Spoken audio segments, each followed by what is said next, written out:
ఉండాలి, మన ప్రమేయం ఉంటేనే, మనం పోతేనే. అమ్మ తల్లి మాట్లాడుతుంది. యాక్టివ్ ఇన్కమ్ అంటే మనము పని చేస్తేనే, మన ప్రమేయం ఉంటేనే, మనం పోతేనే పైసలు వస్తే ఇస్తే దీన్ని యాక్టివ్ ఇన్కమ్ అంటారు. ప్యాసివ్ ఇన్కమ్ అట్లా కాదు, కొద్ది రోజులు పని చేసిన తర్వాత మన ప్రమేయం లేకుండా పైసలు వస్తే దీన్ని ప్యాసివ్ ఇన్కమ్ అంటారు. ఇప్పుడు చెప్పండి, ఇన్ని రోజులు మనం చేసింది యాక్టివ్ ఇన్కమా ప్యాసివ్ ఇన్కమా? యాక్టివ్ ఇన్కమ్లో ఉన్నాం, ప్యాసివ్ ఇన్కమ్లోకి రావాలనుకుంటాం. ఇద్దరు మిత్రుల స్టోరీ చెప్తా. ప్యాసివ్ ఇన్కమ్ చేస్తే ఎలా ఉంటుంది, యాక్టివ్ ఇన్కమ్ చేస్తే ఎలా ఉంటుందో ఇద్దరు మిత్రులను ఉదాహరణ తీసుకుంటా. ఇక్కడ రాజు రామ్ అని ఇద్దరు దోస్తులు ఉన్నారు. రాజు యాక్టివ్ ఇన్కమ్లో ఉన్నాడు, రాము ప్యాసివ్ ఇన్కమ్లోకి వచ్చాడు. రాజు ఎందుకు యాక్టివ్ ఇన్కమ్లో ఉన్నాడు? నెలకు 50,000 1,00,000 సంపాదిస్తున్నాడు. ఈయన నాకేం తక్కువైంది రాబాయ్ అని చెప్పేసి లైట్గా తీసుకున్నాడు. ఈయన 20,000 జీతం వస్తుంది, నాకు 20,000 సరిపోతలేదు, ఎక్స్ట్రా ఏదో చేయాలి అన్న ఆలోచనతోటి ఈయన ప్యాసివ్ ఇన్కమ్కి వచ్చుకున్నాడు. ఈయన చేసే పని చేసుకుంటా పార్ట్ టైంగా. ఇప్పుడు 50,000 నెలకు 1,00,000 సంపాదించేటోళ్లకు ఏడిఎంఎస్ ప్లాన్ చెప్పి తింటారా? వినరు. బిచ్చగాళ్ళని చూసినట్టే చూస్తారు. తెలుసు మాకు. ఎవరి జీవితం ఎవరికి శాశ్వతం కాదు. ఓపెన్గా మాట్లాడదాం. పోత రాజుకి యాక్సిడెంట్ అయ్యి చనిపోయాడు అనుకుందాం. ఇలాంటి కరోనా వచ్చింది, ఎంతోమంది ఆరోగ్యవంతులే చనిపోయారు. వాళ్ళల్లో ఈయన కూడా ఉండొచ్చు. సడన్గా చచ్చిపోతే రాజుకు వచ్చే 50,000 1,00,000 నెలకు వస్తాయా? అయిపోతాయా? ఇన్కమ్ ఏమైంది? జీరో. ఆ రోజు వరకు నాయంత తోపు, నాయంత మనగాడే లేడని రిమ్మ మీద విర్రవీగిన రాజు ఇన్కమ్ మీద ఆధారపడ్డ భార్య బిడ్డల బతికేం కావాలి? ఇదే సిచ్యువేషన్ నీకు నాకు ఎదురైతే ఏంది నీ ఆన్సర్?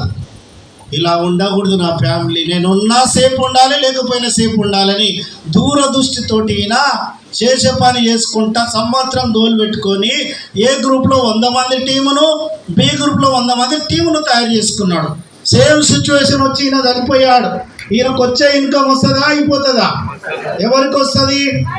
నామినీ అనే ఒక ఆప్షన్ ఉంది. ఈడ ఆప్షనే లేదు. ఈ ప్యాసివ్ ఇన్కమ్లోకి వస్తున్న వాళ్ళే ప్రపంచ ధనికులుగా మారుతున్నారు. ఎగ్జాంపుల్ అంబానీ స్టోరీ చెప్తా. మన దేశ జనాభా ఎంత అండి? 140 కోట్లు. 100 కోట్లే అనుకుందాం. 100 కోట్లలో కనీసం 1 కోటి మంది అన్నా జియో వాడేటోళ్ళు ఉన్నారా?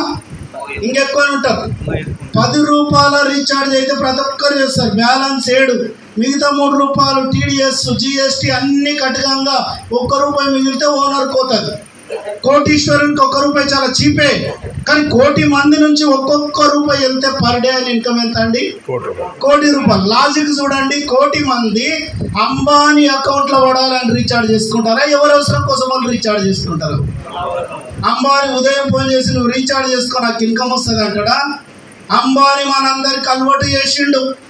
ఈయన కూడా టీంకి అలవాటు చేశాడు. డైలీ 3,000 6,000 వచ్చేటట్లు అలవాటు చేశాడు. అప్పుడు వీళ్ళ కోసం పనిచేస్తారా? ఈయన కోసం పనిచేస్తారా? వీళ్ళ కోసం పనిచేస్తే అంబానీ అకౌంట్లో ఎట్లా పడుతుంది? ఈయన అకౌంట్లో పడుతుంది. ఇది కాపీ మార్కెటింగ్. ఎగ్జామ్లో కాపీ పడితే బుక్ అయితేనేమో, ఈ బిజినెస్లో కాపీ పడితే క్లిక్ అవుతుంది.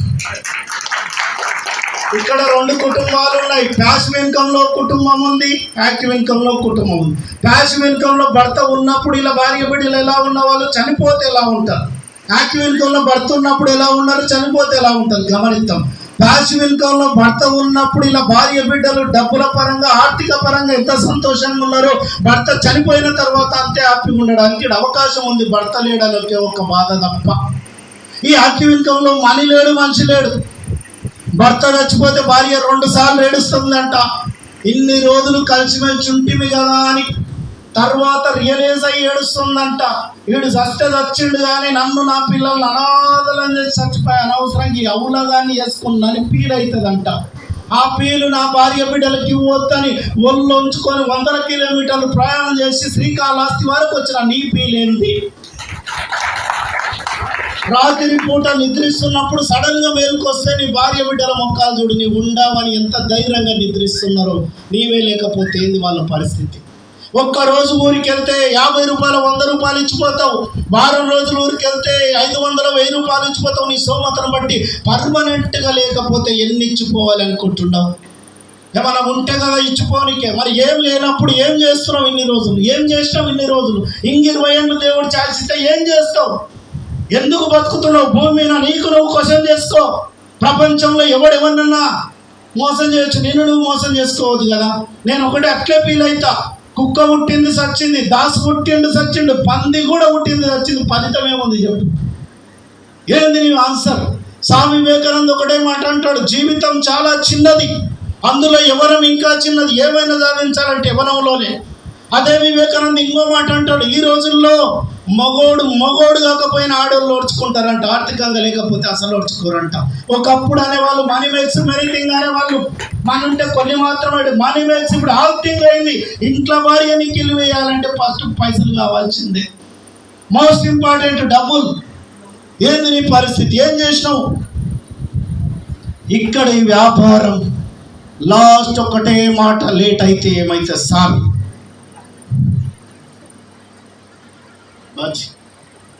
లేట్ అయితే ఏమవుతుంది? ఏ అనే వ్యక్తి అన్నాడు 2 days ఆగు సార్ అన్నాడు.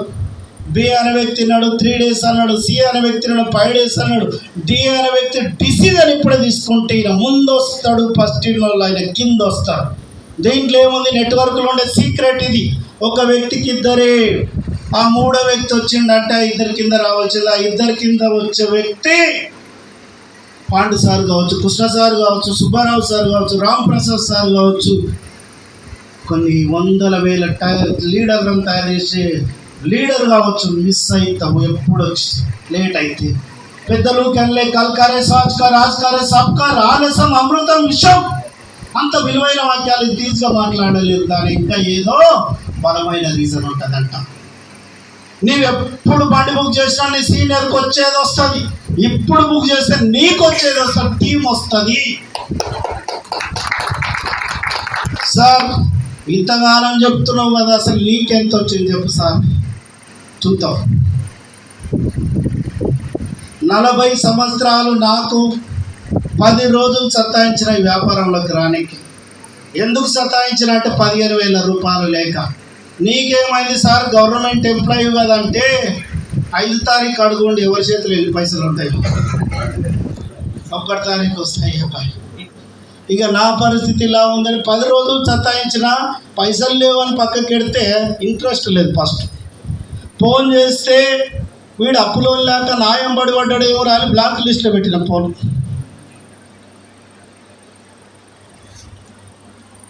వేరే నెంబర్ తోటి ఫోన్ చేస్తే టక్కున కట్ చేస్తున్న ఫోన్. ఇంకా ఆయన నా కోసం అయితే రాలేడు కదా, ఆయన కోసం ఆయన వర్క్ చేసుకుంటూ పోయాడు. అనుకోకుండా ఒక రోజు యాక్సిడెంట్ అయింది, కాలు ఫ్రాక్చర్ అయింది. ఆయన సిమెంట్ పట్టు వేసుకున్నాడు, ఇళ్ళ పడుకున్నాడు. ఆ సిమెంట్ పట్టు వేసుకున్న ఫోటో కొట్టి వాట్సాప్ చేసింది నాకు. ఎట్లా వచ్చేటట్లు లేడని నేను ఉల్టా ఫోన్ చేస్తున్నా, చారి ఏమైంది?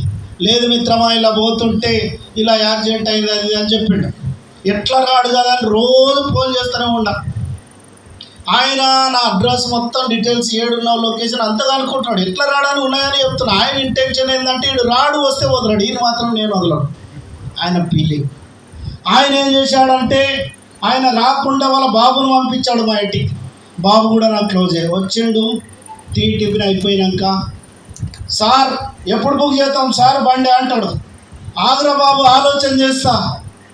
ఎవరితోటి ఆలోచన చేస్తావు, ఏమని ఆలోచిస్తావు? నీ బతుకు గురించి సార్ ఇది.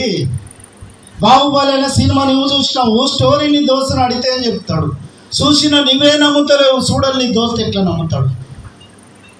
ఆగ్రా బాబు ఆలోచన చేస్తా. సార్ అపరిచితుడు సినిమా చూసినావా అన్నాడు. చూసినా చెప్పు. రాము, రెమ, అపరిచితుడు 3 క్యారెక్టర్లు ఉన్నాయి. ఒకటే నిమిషం, సీరియస్ సీన్ అండి ఇది.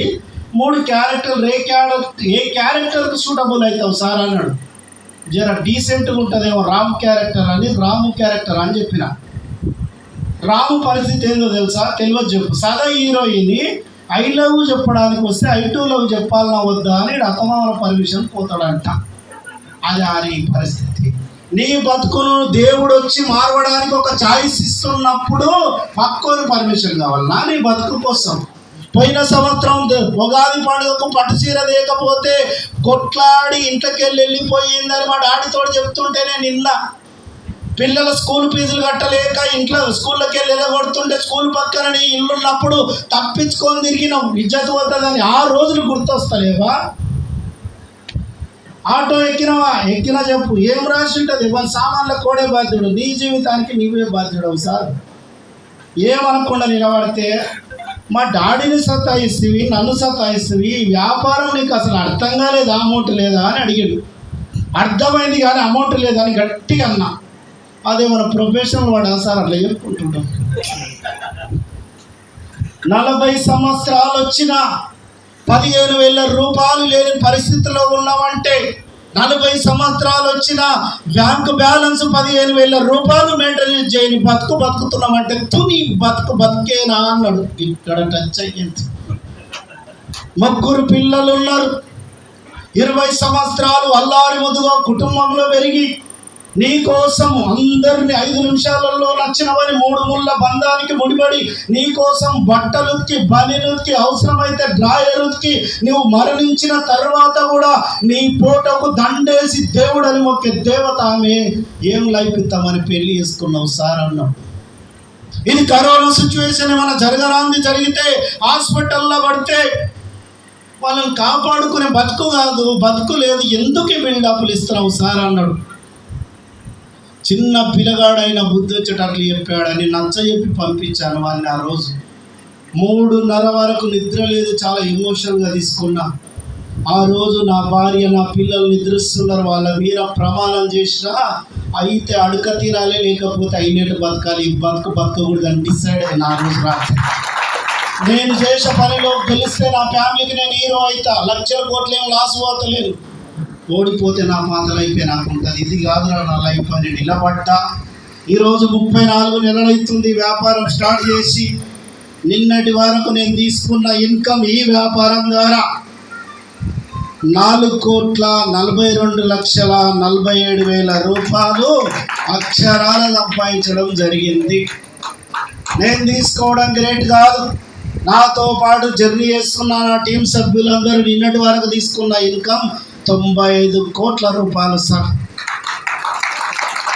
2 ఐడీలు ఉంటాయి నావి, మా భార్య పేరు మీద ఒక ఐడి, నా పేరు మీద. రోజు 50,000 ఇద్దరికి ఒక్కొక్కరికి, రోజుకు 1,00,000 ఇంటూ 30 రోజులు, నెలకు 30 లక్షల రూపాయలు.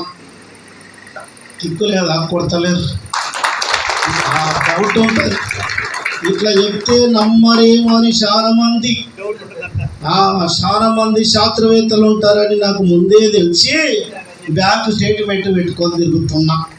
నేను అబద్ధం ఆడినా నా అకౌంట్ నెంబర్ అబద్ధం ఆడదు. ఓపెన్గా చెప్తా, చాతనైతే ఛాలెంజ్ చేస్తా. నీవు మొగోడమైతే నీ భార్య బిడ్డలకు మంచి భవిష్యత్తు ఇవ్వాలని ఆలోచన చేస్తే ఎదగడానికి నువ్వు ఎదిగించడానికి మేము రెడీ ఉంటామని చెప్తున్నా.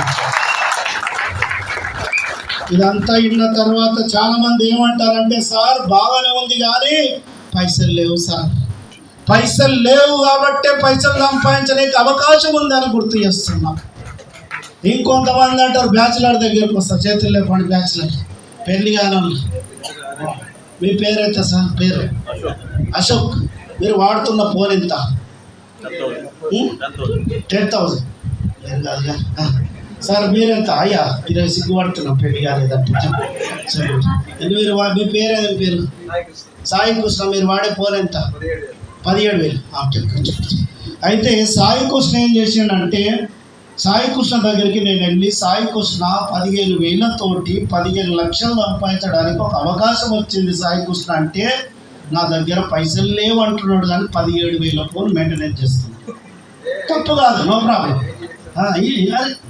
జస్ట్ జోకే. అయితే నేనేమన్నంటే లేవని చెప్తున్నాడు. అయితే ఆ ఫోనును సాయికృష్ణ లవర్ ఇప్పించింది. నిజమేనా? సాయికృష్ణ లవర్ ఇప్పించింది. మీటింగ్ అంతా అయిపోయినాక పోతుంటే జేబులోకి వెళ్ళి స్లిప్ అయి కింద పడ్డది అనుకున్నా. ఫోన్ పైకి వెళ్ళి కారు బస్సు పోయి రిపేర్కు పనికి రానంత ఖరాబ్ అయిపోయింది ఆ ఫోన్. ఈ మీటింగ్ కంటే ముందు ఆమె ఫోన్ చేసి, సాయికృష్ణ నీవు నేను ఆ టెంపుల్లో ఫోటోలు దిగిన ఫోటోలు ఉన్నాయి కదా, నా ఫోన్లో డిలీట్ అయిపోయినాయి, నేను నీ గిఫ్ట్ ఇప్పించిన ఫోన్లో ఫోటోలు చూద్దామని వస్తున్నా, రేపు 9 గంటలకు కలవాలి సాయికృష్ణ అన్నది అనుకో. ఏం చేస్తాడో నాకు తెలియదు, కానీ రాత్రి కష్టపడి 30,000 ఫోన్ తీసుకొని ముందరికి పోతాడు. తప్పు కాదు, లవర్ మీద ప్రేమ, లైఫ్ మీద ప్రేమ ఉంటే 15,000 పెద్ద మ్యాటరే కాదని చెప్తా నేను. పైసలు లేవని చెప్పకు, పైసలు లేవన్నది అబద్ధం. జీవితం మీద జీలు లేదని చెప్పి ఒప్పుకుంటా. నా భార్య బిడ్డలకు భవిష్యత్తు నీకు శాత కాదని చెప్పి ఒప్పుకుంటా. క్లారిటీ ఏమంటావా? 20,000 అనుకోకుండా హార్ట్ అటాక్ వచ్చింది, హాస్పిటల్లో పడ్డావు. 20,000 వస్తేనే డాక్టర్ బతుకుతావని అన్నాడు అనుకో. ఏం చేస్తావు? ఎట్టైనా బతుకాలి, ఏం చేస్తావు? ఎట్టైనా బతుకు సేమ్ టు ఇదేనా బతుకు? ఇది కాదు కదా. ఇంకా చాలామంది ఇదంతా అయిన తర్వాత సరే ఇంతమంది మారిండ్రు, సార్ ఇంత చెప్తున్నాడు, ఏదో చేత మన ఒక పీక్ తోటి బయటికి వెళ్తారు. బయటికి వెళ్ళేసరికి అసలు మస్తు చూసినామా అంటే గాలి పోతుంది. అంటే ఎవడో వీకు చేస్తే వీక్ అయ్యేటంత వీకు మేము ఉండలే కాబట్టి నిలబడ్డ మేడం. నీవు కూడా వీకు కాకు. జీవితం మన వెహికల్లో సీలింగ్ సీటును పట్టుకొని కూర్చున్నావు, వారి వల్ల ఇట్లా ఈయన వల్ల ఇట్లా అంటే పెద్ద జోక్ అవుతుంది. ఆ పని చేయండి. గద్ద చెట్టు పైన వినండి, గద్ద చెట్టు పైన గుడ్లు తీసింటదంట, కోడి కింద ఒదిగేంటది.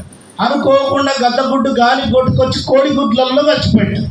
కోడి పిల్లతో పాటు గద్ద పిల్ల కూడా బయటకు వస్తుంది. నేను కోడి పిల్లని అనుకొని నమ్మి ముక్కుతోటి తరాలు ఏరుకొని తింటుంటాను. ఒకరోజు బాన్లో నీళ్ళు తాగడానికి వెళ్తుంటే పైన పెద్ద గద్దె కొడుతుంటే ఆ ప్రతిబింబం వచ్చి నీళ్ళల్లో కనపడుతుంది. ఇది పైకి చూస్తుంది, అది ఇది నాలాకలు ఉంది. ఇదే ఎగురుతున్నప్పుడు నేనెందుకు ఎగరలేనని జస్ట్ రెక్కలిప్పడం స్టార్ట్ చేసిందట. చుట్టుపక్కన ఏమున్నాయి, కోళ్ళు ఉన్నాయి కదా. వద్దు నీ తాత ఎగిరిండా నీవెట్లు ఎగురుతావు, నీ నాయన ఎగిరిండా నీవెట్లు ఎగురుతావు అనేసరికి గద్ద పిల్లలు ఉన్న కెపాసిటీ గద్ద పిల్లకు తెలిసి కూడా కోడి పిల్లలు చెప్పిన మాటలు కోడి పిల్లగానే చచ్చిపోయిందంట. అలాంటి కోడి పిల్లలు నీ ఇంటి పక్కన ఉంటాయి, నీ ఇంటి ఉంటాయి, నీ చుట్టాలు ఉంటాయి, నీ రిలేషన్లు ఉంటాయి. అవసరమైతే ఈ ఆళ్ళని పక్కన కూడా కూర్చున్నాయి. ఇలా మాటలు విన్నావా నాశనం అయిపోతుంది నీ లైఫ్. ఇన్ని రోజులు ఇలా మాటలు విన్నావు కాబట్టి సగం జీవితం సంకరాకింది నీది. ఈ సొసైటీ ఎట్లుందంటే పైసలు ఉన్నోడు జతనే పైసలు ఉన్నోడు పడుతున్నాడు, పైసలు సంపాదించిన వాళ్ళు జత పడితేనే మనకు పైసలు వస్తాయి. నీ సీనియర్ సంపాదించిన వాళ్ళు జత పడితే నీకు వస్తాయి అని చెప్తున్నా క్లారిటీ. ఇంకొంతమంది నెట్వర్క్లో ఏముందిరా భయ్ అంటాడు. ఏమి లేదని నేను చెప్తా. ఒకప్పుడు ఎవడు వల్కరి నా పరిస్థితిలో నుంచి ఎక్కడ పోయినా పూల వర్షం కురుస్తుంది. ఇది చాలా రెస్పెక్ట్ అని చెప్తున్నా. జాబ్ చేసింటే రిటైర్మెంట్ అయినాక ఓ శాలువ కప్పింటికి తోలిస్తుంది. ఈ వ్యాపారంలోకి రావడం వల్ల సగం బీరువా నిండిపోయినాయి శాలువలు. ఇది చాలా రెస్పెక్ట్ అని చెప్తా. చాలా మంది చూసిపోయేటోళ్ళు వస్తారు. చూసిపోయేటోళ్ళ గురించి స్టోరీ ఎప్పుడు క్లోజ్ చేస్తాం. దానికంటే ముందు శివుడు ఏమంటాడంట, ఆ భూలోకంలో ఈ పార్వతి కొట్లాడుతుందంట. పైన ఎంతోమంది నీ భక్తులు ఉన్నారు, ఒకలాగా చూస్తున్నావు, ఒకలాగా చూస్తున్నావు. స్వామి నాకు 100 కోట్ల లాటరీ అని ఏడుస్తున్నాడు వాడు. వాళ్ళకి ఇస్తే ఏమవుతుంది అంటే ఇయ్యలేని పార్వతి, ఇస్తేమా ఏమైంది ఇయ్యలేని పార్వతి, ఇయ్యాలని ఉంది నాకు కూడా. ఆ దరిద్రుడు టికెట్ కొనకపోతే నేనేమి ఇస్తాను? నువ్వు ఐడి వేసుకుంటేనే కదా అభివృద్ధి చెందుతావు. కళలు కనుక్కుంటే కాలం గడిపితే ఎట్లా వస్తుంది? చాలా మంది చూసిపోయేటోళ్ళు వస్తారు. చూసిపోయేటోళ్ళ గురించి స్టోరీ చెప్పి క్లోజ్ చేస్తాం. ఒక అతను పెళ్లి చూపులకు కూర్చుంటాడంట. నాకు కాబోయే భార్య ఏదయ్యా గాడ కూర్చున్నది. లాస్ట్ గానే నీకు కాబోయే భార్య. అబ్బాయి అమ్మాయి ఎదురు బదులు కూర్చుంటారు. అమ్మాయి వాళ్ళ మమ్మ కిచెన్ రూమ్లోకి వెళ్ళి టీ తీసుకొని వస్తుంటారు. టీ తీసుకొని వచ్చి నాకు కాబోయే అల్లుడేడు అంటే గాడున్నాడు, కానీ నీకు కాబోయే అల్లుడు అంటే ఆయన చూడండి మేము కళ్ళు తిరిగి కింద పడిపోతుంది. కానీ నేను అమ్మాయిని చూడడానికి వస్తే ఇలా ఏమి జరిగిందబ్బా అంటే ఏమి లేదు. ఏమైంది మేడం ఎట్లా? ఈ ప్రపంచంలో ఎవరికైనా నా బిడ్డని ఇస్తా, వీరికి మాత్రం నేను పిల్లనిగా. అష్ట దరిద్రులున్న పట్టుకరా వాళ్ళ కానీ ఇస్తా, వీరికి మాత్రం గజ్జుకుగా కానీ ఇస్తా, లేకపోతే గలిజాల కానీ వీరికి మాత్రం నేను పిల్లని. ఎందుకు మేడం ఏమైందంటే ఏమి లేదయ్యా, నా పెళ్లి కాకముందు నా పెళ్లి చూపులకు అప్పుల్లో నన్ను చూడనికే వచ్చిండే వీడు. నాకు పెళ్ళయింది, పిల్ల పెళ్లి చూపులకు వచ్చింది, ఇప్పుడు కూడా వీడు చూడనికే వచ్చిండు. వీడు చూసుకుంటా పోయేటాడు కానీ పెద్ద పీకేటోడు కాడబ్బా, వీరికి మాత్రం నేను పిల్లని అమ్మా అన్నది. ఆ దేవుడు కూడా శ్రీకాళహస్తిలో దైవ సాక్షిగా నీ బతుకును మార్చాలని నా ద్వారా కొన్ని 100,000 మాటలు నీకు చెప్పింటాడేమో. నువ్వు ఇప్పుడు మారకపోతే ఇంకెప్పుడు మారుతావు? మేము సక్సెస్ కోసం మేము రాలే, సక్సెస్ అయ్యి వచ్చినాం ఈరోజు. మీరు చేసినా చేయకపోయినా ఒక్క ఐడిబి నుంచి రాసుకున్న పర్ డే 1 lakh తగ్గదు నా ఇన్కమ్.